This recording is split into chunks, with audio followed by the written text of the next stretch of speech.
about distractions and barriers to intimacy in marriage. There's so many things that's going on. So we're going to talk about one again today that my wife and I, we had to overcome this one as well. Last week we talked about the pressures of life. Life is important. You got to have the pressures of life. But today we're going to talk about attention deficit disorder, and we're going to talk about time and energy, and we're going to talk about a healthy self-image. That's very important, guys. So our background text comes from Hebrews. It says, "Was marriage is honorable above all, and the bed is undefiled." So the bed is undefiled once you get married, but we make our bedrooms defiled when we start pulling outside things in, bringing all of this stuff. And so we're going to talk about one called attention deficit disorder. Honey, you want to start us off with that? Okay, so, and this can apply to men or women, but I think it's really challenging for women. Sex is not just physical, but it's mental. Yes. And so if your mind is somewhere else, that's going to impact your sex life. And I'm sure if I could see hands raised out there, because I know I've talked to women, but a lot of times they're mentally somewhere else. Yes. Mm-hmm. They're going through the motions. They're just doing it to shut their husband up, but their mind is somewhere else.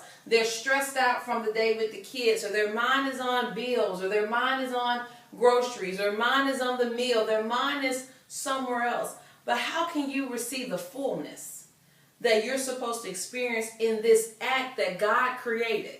I know the world makes you think that it came up with it, and the world has tainted it and made it feel dirty and so on and so forth. But God created sex for marriage. Yes. And so how can you receive the fullness if your mind is somewhere else? And that's a very important part, because when we first got married, you know, just the pressure of what comes with being married. And then we started pastoring a church, and we had jobs, we had a brand new baby, and I had all of these desires. I still wanted to be with my wife, and so we would be together, and her mind would be somewhere else. What you talking about? I mean, she would be there. Do I need to brush up on my acting skills? How did you know? She could be there, but not there. And that's a lot of times, like my wife said, when it's kind of, well, I'm not going to say it's kind of hard for men not to be there, because there were times when we would be together and I think it's more challenging for women. But it's really, I think men have a way, they be like, whoop, they just well, you know, it just when it's time, boom, we ready. It don't take much. Wait a minute. Yeah. So attention deficit. Attention deficit.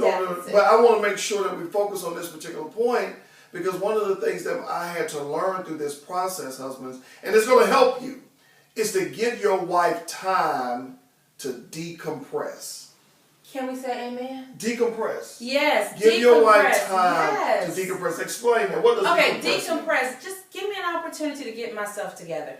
If I just got the kids to bed and they're barely snoring, and you try to catch me in the corner, and you're like, "Come on, let's go." No. When the little Johnny, I just spent the hour trying to get him to bed because he'd have acted up, he'd have cried, he needed some water, he needed another hug. We gave kids bath. I'm trying to make sure everybody got their school stuff back together. Oh my gosh, what am I wearing to work tomorrow? Just give me a second to catch my breath. Maybe give me a chance to sit, and maybe we can hold each other for a minute. We could talk about our day. That's the next point I was going to make. Hold me before you try to touch me. Here's a valuable lesson I learned, guys. Come on, Bishop. My wife would say to me, I'll never forget this. She would say, "Honey, just hold me. Just hold me." And that would irritate me so bad. I am holding. But let me tell you. You're trying to unbutton my shirt. Well, no, I really was. But let me tell you the point. When you hold your wife, and here's the frustration that a lot of husbands are going to have. When you hold your wife and she put that body up against you, woo, it feels so good. You ready but you have to resist that. And here's the second thing. She may fall asleep. That's what I was going to say. She may fall asleep.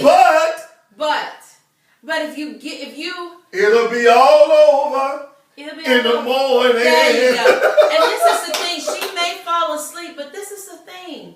If I feel that you care about me, if you see I'm tired, you see I'm worn out, and you just give me some time and love on me, spend quality time for me, that is like putting money in the bank. It is going to pay off. Yeah. But if I feel like you are not concerned, you don't care, but I don't care if you're tired, then that's going to irritate me. And that leads advertising time. That's why pillow talk is so important. Yes. That's why I'm telling you guys, Yes. I had to learn that when I learned about pillow talk and holding my wife and talking to her and rubbing her and not giving a rubbing that's a sexual rub. Find out what kind of rubbing she like. Yeah. Maybe it's her feet. Maybe it's her shoulder. Because sometimes it might not be the rubbing that you think. You won't. You Find try out. it. Ask questions. And it leads into our next one, which is time and energy. One of the things that can rob your sex life, your intimacy life, ladies and men, if you're always worn out. So I did just say give your wife an opportunity to regroup and refresh. But ladies, and I've had to work on this, you can't be tired all the time. Right. You can't be worn out all the time. We have a saying when we take married couples through marriage counseling. We saying that if you are too busy to spend intimate time with your spouse, if you're too busy to spend some time with your children, you're too busy. And can I add something in there right there? Go ahead. And I mean, on a consistent basis, we all have our times and our moment. I call it a couch. You just need to check out and relax for a minute. But if it's consistent, all the time, you're worn out, you're tired, you gotta rethink some things. Yes, yes. You know, it could be just something simple like maybe you need to take some vitamins, maybe you need to work out, or maybe you need to look at what you're doing. And I love how Joyce Meyer says this one time. She said you might need to buy yourself some time. Buy yourself some time. Sit down with your husband. Yes. You might need to bring in some one. help. Mm-hmm. And it always doesn't have to be expensive. Maybe somebody can help you with some things, take some of the load off. Now, of let you. me interject right here Sure. because, see, I was a big advocate. You got to understand, I came from an old school home. My mom did everything. I came from an old school home. So I learned this from my pastor. He said, man, you have to kind of do some different things to kind of help your wife and get some more, to give her some breathing room and some energy to be able to be with you. I learned that from Apostle Calvin Washington. And I was like, man, you know, you talk about bringing in a housekeeper and different things like that, man, we can't afford that.